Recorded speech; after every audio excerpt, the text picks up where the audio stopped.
article written by Irvin Baxter when he talked about the Trump-Putin summit. It said, what really happened and what do the prophecies tell us about this? When the world's two major military powers, possessing 90% of the world's nuclear weapons, meet together, the importance cannot be overstated. The Trump-Putin summit took place on July 16, 2018 in Helsinki, Finland. President Trump was scheduled to attend a meeting of the leaders of NATO in Brussels, Belgium on July 10th and 11th. Since before becoming president, Trump had been pushing the members of NATO to pay their fair share toward the world's largest military alliance. Well, during the last few decades, the United States has shouldered over 70% of NATO's budget, and the powers of Europe have been happy to allow America to do it. President Trump insisted to NATO members the time was past due for them to pay their fair share. So an agreement had been reached that NATO's members should be expected to devote 2% of their GDP to NATO support. However, very few of them have fulfilled this obligation still today. He pointed out Germany in particular, who is purchasing billions of dollars in natural gas from Russia while expecting the United States to pay the lion's share toward protecting Germany from Russian aggression. So Trump also pointed out the NATO countries that they all enjoy a $158 billion annual trade surplus with the United States, which he insisted must immediately be renegotiated. News services around the world accused President Trump of wanting to destroy NATO. However, he insisted that he only wanted to strengthen NATO at a time when Russian aggression around the world has escalated. So before leaving Brussels, many of the NATO members committed to much larger contributions in response to Trump's urging. He left Brussels feeling that he had been successful in strengthening the NATO alliance. However, the question remains, will NATO survive? And will the American Western European alliance continue? We'll answer this question later. Upon leaving Brussels, President Trump traveled to London for a meeting with British Prime Minister Theresa May. The relationship between America and the United Kingdom has always been a special one. In recent years, however, with the gaining of Muslim influence and the ever-increasing socialism in Britain, relations between the two powers have become a little bit more strained. Both sides put on a nice face for their meeting, but it was obvious the relationship between the traditional allies is just not the same as it used to be. So will the American-British alliance ultimately endure? The Bible's prophecies actually provide a clear answer. As President Trump left for Helsinki to meet with Russian President Vladimir Putin, much of the media speculated that he might be selling out NATO in exchange for closer relations with Putin and the Russians. First on the agenda for the summit was the long-raging Syrian civil war. It appeared an agreement had been reached by the two negotiating teams to conclude the conflict, but after 500,000 fatalities, it's been determined that Bashar al-Assad in Syria will remain in power, the rebels in Syria will surrender, and Syria's borders will return to what they were before the war began. It was disclosed that Israel had endorsed this Russian-American agreement. Also discussed was the alleged Russian involvement in the 2016 U.S. presidential elections. Trump's political adversaries insisted that Russia had hacked into Democratic computers and used the information to tilt the election toward President Trump. 3 days before the summit, the Mueller investigation announced the indictment of 12 Russians for hacking into Democratic National Headquarters servers. Well, this was widely seen as an effort to prove the Russian hacking allegations and to discredit President Trump's election victory. The entire Russian collusion allegations have been seen as an effort to paint the Trump presidency as being illegitimate. In the Putin-Trump press conference held at the conclusion of the summit, the press attempted to push President Trump into openly accusing Putin of attempting to influence the U.S. elections. In an effort to maintain good relations with Putin, Trump skirted the issue and avoided making direct accusations. This set off a firestorm of media criticism that dominated the news concerning the summit. The criticism of the press has been so rabid that they just never seem to get around to asking what Putin and Trump discussed during their 2-hour meeting. And the president didn't seem inclined to tell them. It has not been disclosed what Trump and Putin talked about while they were alone. It appears Middle East peace was on their agenda, but we don't know whether they actually dealt with this or not. Here's what we do know. President Trump has made the achievement of Middle East peace the #1 goal of his presidency. He calls it the deal of the century.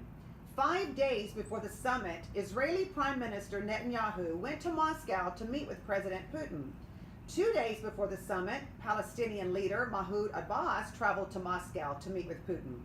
So it's obvious that both of these leaders had received information that the Middle East peace process was going to be on the table. Now, 2 days after the summit, President Trump has invited Putin to come to the White House for Summit 2. Well, in that invitation, he announced peace in the Middle East would be one of the main items on the agenda. So why is Trump bringing Putin into the Middle East process when America has been the main arbitrator between the Israelis and the Palestinians up until now? President Trump promised that he would prepare a peace plan for the Middle East. It appeared that he would present this plan around December 2017 or January 2018. However, once he announced the U.S. was recognizing Jerusalem as Israel's capital, Mahmoud Abbas declared the United States could no longer be an impartial arbiter in the peace process. So Abbas, from then until now, has refused to communicate with the Trump administration at all, and he insists that the Palestinians will never again participate in peace talks hosted by the United States alone. He has indicated, however, that the Palestinians might consider attending peace talks co-hosted by the United States and other parties that he would consider more pro-Palestinian.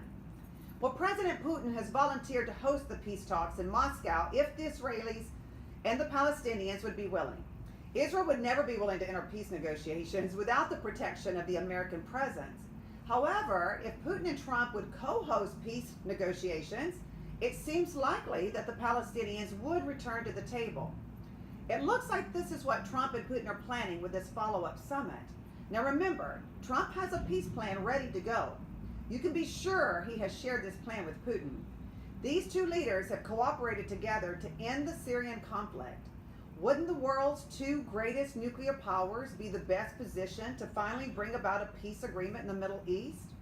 Many of President Trump's political adversaries have argued that the president should not be attempting to establish a friendship with Vladimir Putin at all. They point to Russia's annexation of Crimea in 2014 and Russia's effort to take over the Ukraine as acts that should just not be forgiven.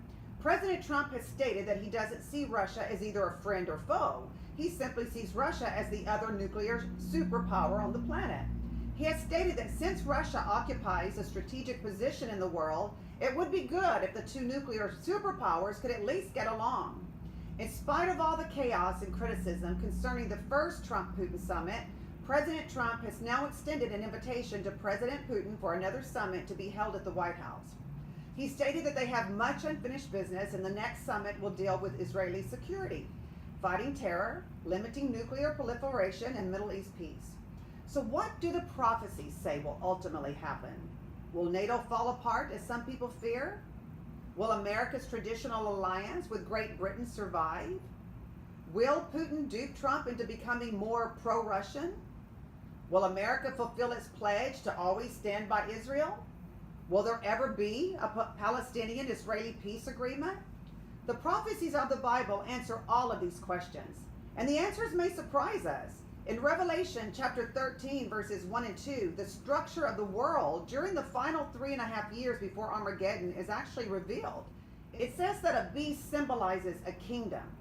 This passage says that end-time world government beast is portrayed as having the body of a leopard, which is Germany, the feet of the bear, which is Russia, the mouth of the lion, which is Great Britain, and 10 horns, a 10-nation alliance soon to emerge out of Europe.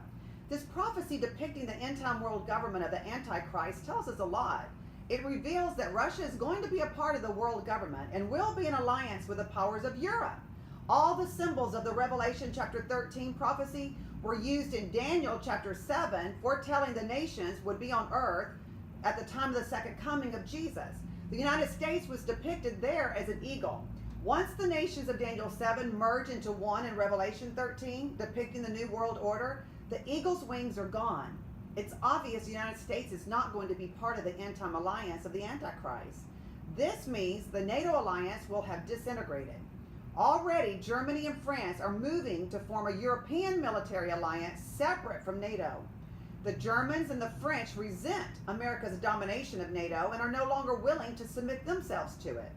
They also bitterly resent President Trump's rejection of globalism and the drive toward global governance. It should be noticed that the Russians have addicted Europe to Russian energy by the pipeline that was built from Russia into Europe. The alliance between Europe and Russia has already begun. President Trump called Germany out on this.